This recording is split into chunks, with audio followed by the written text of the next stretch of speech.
alaikum. Welcome to Muhammad's Boom Boom Room, where all of my guests either agree with me completely or they go boom. I am your host, the Prophet Muhammad, peace be upon me. And with me now is an Austrian psychologist, neurologist, and an avid snorter of cocaine, Dr. Sigmund Freud. Sigmund Freud! So happy you could join me. Would you care for a snack? No, thank you, Mohammed. Don't go to any trouble. No trouble at all. When you have as many slaves as I do, you can have unlimited sex. Snacks. Smacks.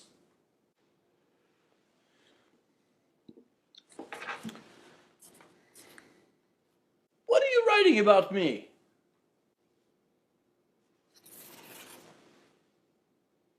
Why are you showing me that? As everyone knows, I can't read. So anyway, tell us a little bit about yourself.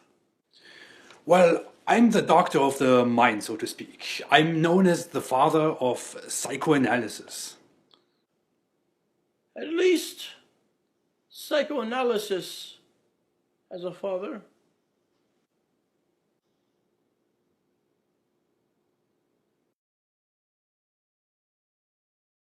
So, my biological father, Abdullah, died months, or possibly even years, before I was born. And how did that make you feel? I didn't feel anything. I was still just a blood clot. Interesting. So, after I was born, my mother, Amina, sent me to live with a family of total strangers in the desert. It must have been difficult for you being separated from your mother. Did this cause any resentment? I was a baby. I didn't know any better. Interesting. Until I was 4 years old, my desert family was the only family I knew. But then they decided to get rid of me. And why did they want to get rid of you? Well, they concluded that I was demon-possessed after 2 men split me open and washed my heart and the rest of my body.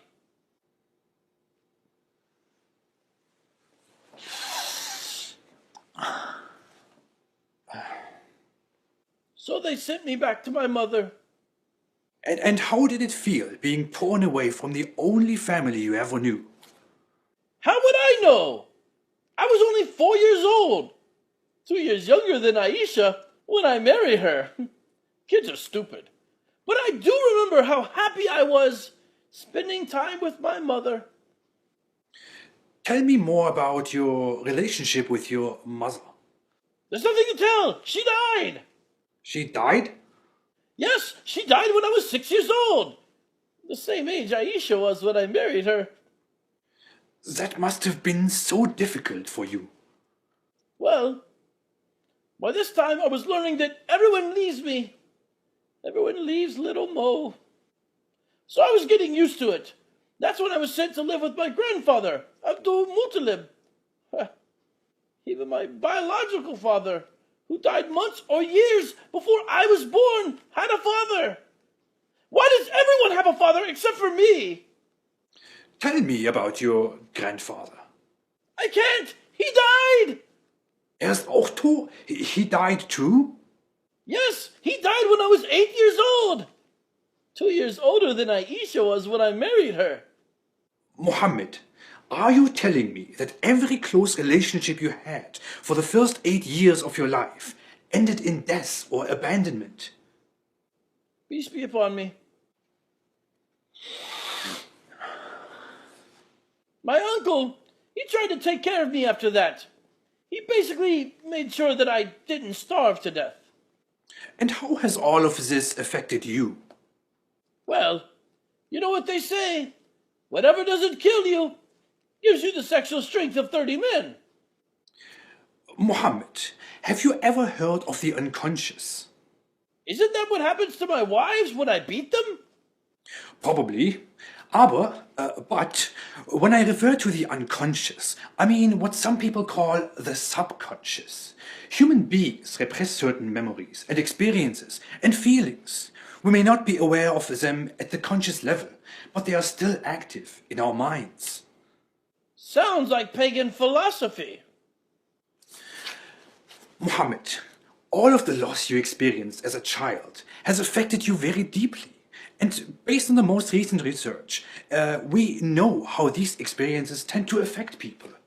Based on the loss of your father and every father figure you had in your very early years, we can predict that you will be hostile to father figures, that you will rebel against authority and tradition, and that you will always have trouble forming normal, healthy relationships with other people. Based on the loss of your mother and every mother figure you had in your early years, we can predict that you will spend a great deal of your life searching for a mother figure, and that you will simultaneously strive to maintain complete control over women. Nonsense! Why would the great God Allah choose me as his last and greatest prophet if I've been psychologically lobotomized, traumatized? Tell me about this Allah. The great God Allah is the almighty creator of the universe, most gracious, most merciful. He's the same God preached by Jews and Christians. Really? Jews and Christians believe that God is their heavenly Father. Do you believe that God is your heavenly Father? No! The great God Allah is a father to no one.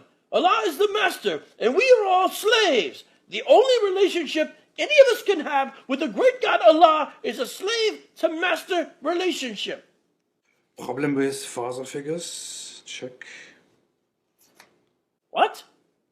I don't have a problem with father figures. I even adopted a son named Zaid.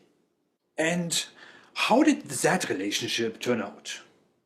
Well, I eventually married my adopted son's ex-wife after I caused the divorce by lusting after her. Then the great God Allah abolished adoption in Islam in order to justify my marriage to my adopted son's ex-wife. And I sent Zayd into a battle where Muslims were outnumbered 65-1, and Zayd was slaughtered. Difficulty forming normal relationships. Check. What? What could be more normal than marrying the divorced wife of my own adopted son, abolishing adoption in order to justify the marriage, and sending my former adopted son to his certain death? Tell me, Muhammad, how did you get along with the men and women of your tribe? Did you fit in well? Not really. After declaring that I was Allah's final prophet, I ordered them to submit to me. When they wouldn't submit to me, I raised an army and conquered them. What? You conquered your own city and your own tribe? Peace be upon me. Rebellion against authority and tradition. Check. I don't like where you're going with this. Then let's take things in a slightly different direction. How old was your mother when you were born? She was around 15 years old. And how old was your first wife? She was 15 years older than me. So you married a woman who was the same age your mother would have been if she hadn't died? Peace be upon me. After you married her, what would you do if you were frightened?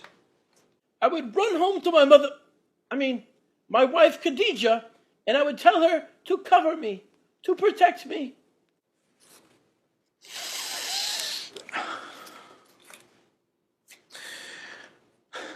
Muhammad, I'm going to be very frank with you. We have to take steps to ensure that you never gain political or religious power over other people. If you ever gain power over a significant number of people, you are going to imprint your psychological trauma onto a larger population. If people ever take you as a pattern of conduct or a model of perfection, the entire community will develop a problem with father figures, especially with viewing God as a heavenly father. The community will rebel against any tradition and authority that doesn't come directly from you. The community won't be able to integrate with other communities and will instead strive to subjugate the entire world to your teachings.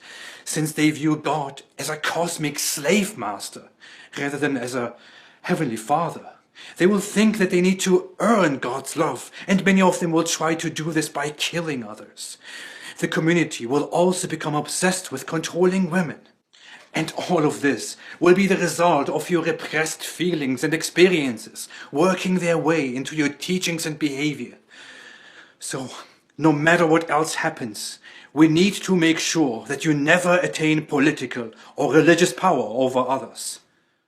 What are you babbling about? I mean, I already have 1.6 billion followers, and we will continue spreading ourselves all over all over the world. Oh my goodness. This is bad, man. This is really, really bad. Stop trying to control me. You're acting like you're better than me, like you know more than me. You're acting like a Jew. I am a Jew. Wait.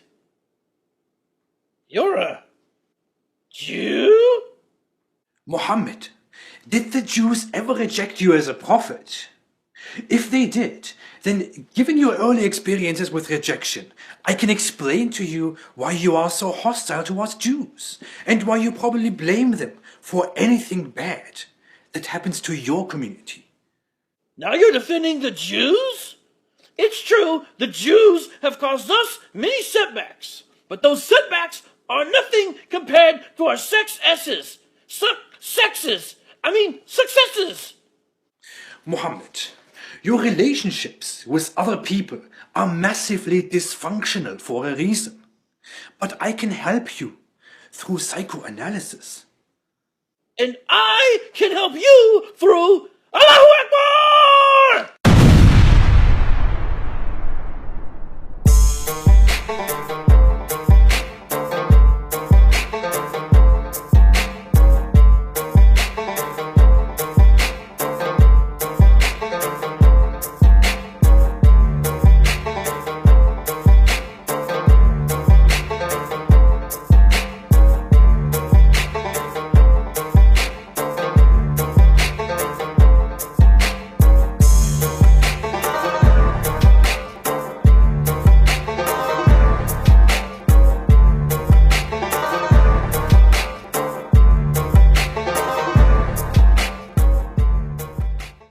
Stay away from Islam.